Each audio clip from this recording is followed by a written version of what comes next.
Let me piece yourself back together now. Halo guys, welcome back to my channel. Kembali lagi bersama saya, Aan Julian. Pada video kali ini kita akan bahas fakta-fakta seputar CPNS, honorer dan P3K. Tapi sebelum kita lanjut, buat yang baru saja bergabung jangan lupa di-subscribe dulu. Oke, kita langsung saja ya guys. Berikut 4 fakta seputar CPNS, honorer dan P3K. Number 1. CPNS 2022 ditiadakan, pemerintah hanya buka P3K dan sekolah kedinasan. Pemerintah melalui Kementerian Pendayagunaan Aparatur Negara dan Reformasi Birokrasi memastikan tidak ada rekrutmen calon pegawai negeri sipil, CPNS, tahun 2022. Menpan RB Cahyokumolo menyampaikan bahwa formasi CPNS 2022 tak tersedia secara umum, pemerintah hanya akan merekrut pegawai pemerintah dengan perjanjian kerja. Untuk seleksi CASN tahun 2022, pemerintah fokus melakukan rekrutmen P3K.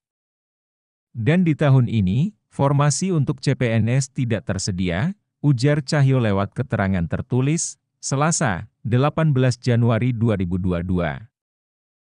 Kendati demikian, bukan sepenuhnya formasi CPNS dihilangkan dalam seleksi calon aparatur sipil negara tahun 2022.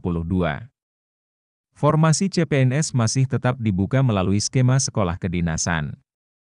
Keputusan rekrutmen P3K pada 2022 telah tertuang dalam Surat Menteri Pan-RB Nomor B1161 MSM 0100/2021 tertanggal 27 Juli 2021 perihal pengadaan ASN tahun 2022.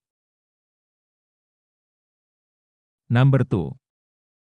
Honorer dihapus batas waktu sampai 2023.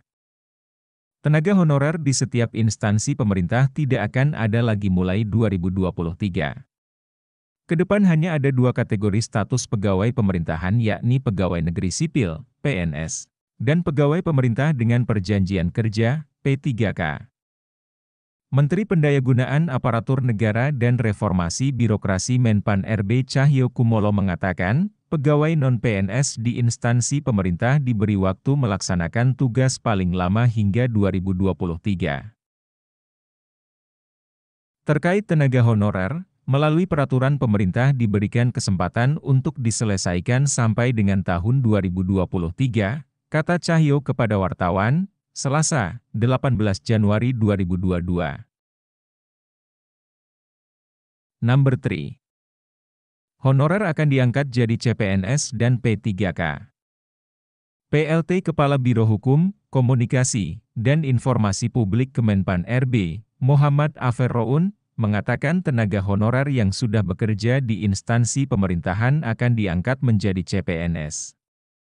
Namun, yang perlu digarisbawahi adalah pengangkatan CPNS bagi tenaga honorer ini tetap dengan proses seleksi. Dengan proses seleksi CASN pengangkatannya, ujar Aferroun, Kamis, 20 Januari 2022. Mengacu pada PP 48/2005, ada sejumlah hal yang perlu dipahami terkait pengangkatan tersebut. Pengangkatan tenaga honorer menjadi CPNS diprioritaskan bagi tenaga guru, tenaga kesehatan, tenaga penyuluh pertanian, perikanan, peternakan, dan tenaga teknis, yang sangat dibutuhkan pemerintah. Number 4. Pekerjaan dasar diganti outsourcing. Lebih lanjut, Cahyo menyatakan untuk tenaga honorer dengan pekerjaan-pekerjaan dasar seperti tenaga kebersihan, tenaga keamanan dapat diambil dari pihak ketiga.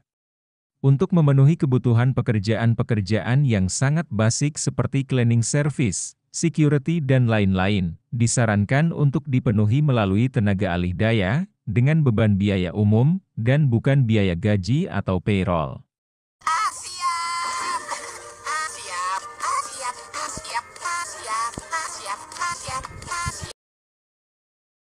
Oke guys, itu tadi sejumlah fakta mengenai CPNS, P3K dan honorer.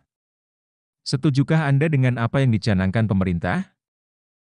Jangan lupa komen di kolom komentar. Dukung terus channel ini dengan cara subscribe, like, dan share. Sampai jumpa di video selanjutnya. See you next time and bye-bye.